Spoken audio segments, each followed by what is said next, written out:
Hey guys, and welcome to a brand new video to the channel. Welcome back to our pursuits for Tony's Mattock. Another 25 Tetracompasses have been completed for us to loot in this video. Now you'll be glad to know I have emptied the bank beforehand, so this should hopefully be a lot more of a smoother video than the previous one. And I've reset my archaeology tracker as well so we can see how much XP we get from the complete tomes which we're going to loot. Now, if you are enjoying the videos lately, please make sure to hit that subscribe button. Please like the video, it really helps me out.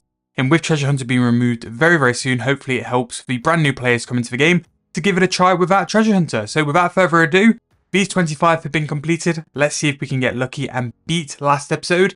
If you haven't seen last episode and you don't want it to be spoiled, it will be in the corner of the video. But we did get kind of lucky and we did do pretty well in terms of the loot which we gathered from there. So let's go and let's try and see how much GP we can make from these 25 ancient caskets. So the first one is going to start with one elite clue and some standard loot, 1.5 mil, which is a bit rough, but we'll go and take that as well. So we will be discarding all of the artifacts because they're not really worth doing. Again, I'm 200 mil.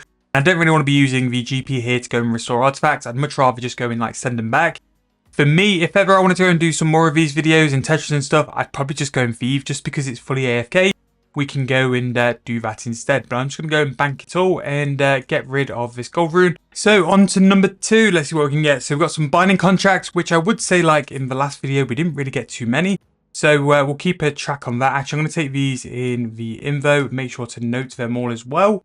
And some blue charms as well. Also very nice. There was a couple of items in the last video I didn't think we got too well. Like charms, we didn't get many charms. Didn't get many binding contracts. So yeah, it was really interesting to see what we do in terms of this video. So I'm going to take all of them, and then if we're going to go and open the next one, that is some onyx dust and a lot of artifacts there as well. All the artifacts we're just going to get rid of because again, it's just going to be bank space, which I don't have. So I'm slightly going to change up what we're going to do in terms of this. I'm just going to go and bank everything, apart from things like the tomes and the clue scrolls and things which we can track. I'll keep an eye on how much GP we've made per casket as well. So Casket 3 was 2.5 mil. The first one was 1.5 mil. And then I'll have a running total on what it's currently like. And then that way, it's a lot less clunky in terms of like the video and stuff like that. So we'll see how we get on. So the next one, we are going to get a total of 3.2 mil and some more Triskelion keys. Again, very nice for that one. We'll take the tome and everything else and we'll bang everything else there. And then on to number 20 with 3.1 mil for that. So two pretty decent ones back to back. And this is where I always say the Tetracompasses can make a little bit of profit if you're just taking the materials afterwards. Again, sometimes when you have all these artifacts, you can want to like repair them. And I just think you lose quite a lot of money for them because some of them, you're basically throwing your profits away to go and get them for all the XP. I'd much rather go and thieve them. I just think it'd be a much better way to go and like keep track of stuff as well. So bank all of those, and it's time for our first break to go and do some of these books. We are down to 7 done so far, and we're doing all right at the minute. So let's go and just study really quickly, and we can use up these tomes. Right, so back to opening it. So the next one is going to be 2.1 mil. Whenever I see the pages, it's never going to be that good. So we'll throw those into the bank. The next one is going to come in with a price of 3.1 mil, slightly better with that one. Some better materials as well. You can really tell which ones are going to be the best ones because you have some form of colours. Normally anything out of the orphan is not too bad either, but with that one we've got some yellow and some red, which is why that one is so good. The next one is going to be a full Trisk piece, which is very nice. We've got 2 more tomes as well, really good XP for that. Maybe not as big on the value front, but still very good. So the 10th one is going to come in with another master clue, very nice. 2 mil cash stack for that one, and a fair few tomes over the past couple, so not too bad. 2.6 mil Hydrix bulk tips, very nice. We want to bank all of that.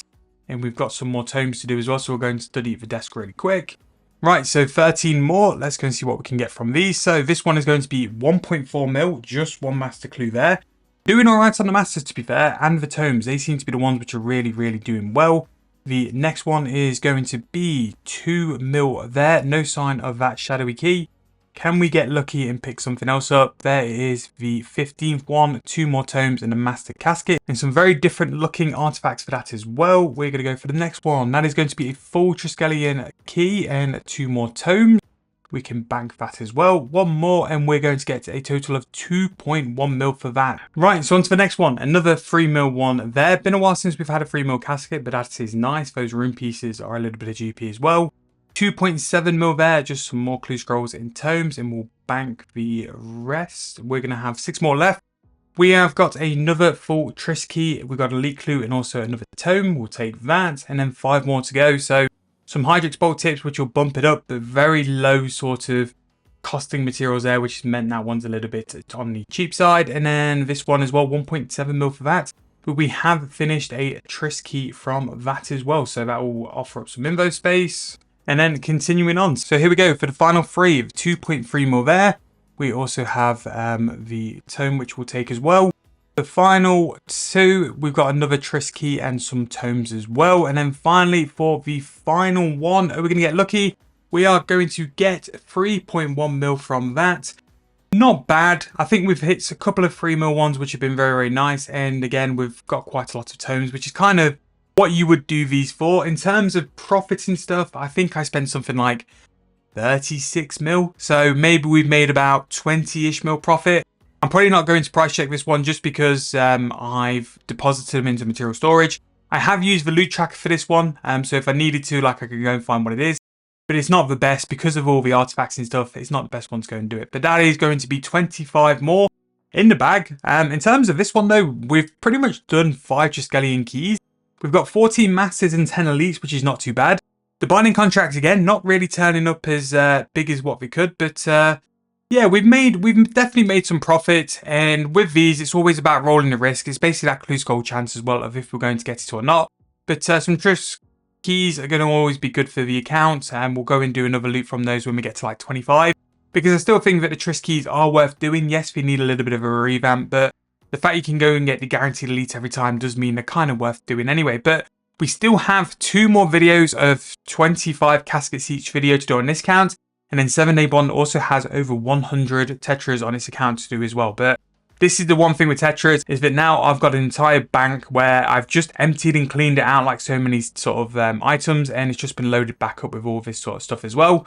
All of the materials has gone straight to the cache. So what I might do is just do it again where I'm just going to go and bank it all manually, and we'll just do a little bit of a longer video.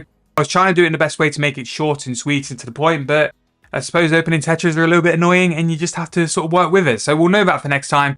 But again, hope you guys have enjoyed. Second of these 25 tetra videos. So we've now done 50 tetras, and this video we've done a fair bit worse than the last one, but I think that's mainly down to getting the Mattock. The Mattock obviously is so much GP, which is why we've sort of fallen a little bit short. But in whole, I am happy with how this one's gone. It's still been some decent profit.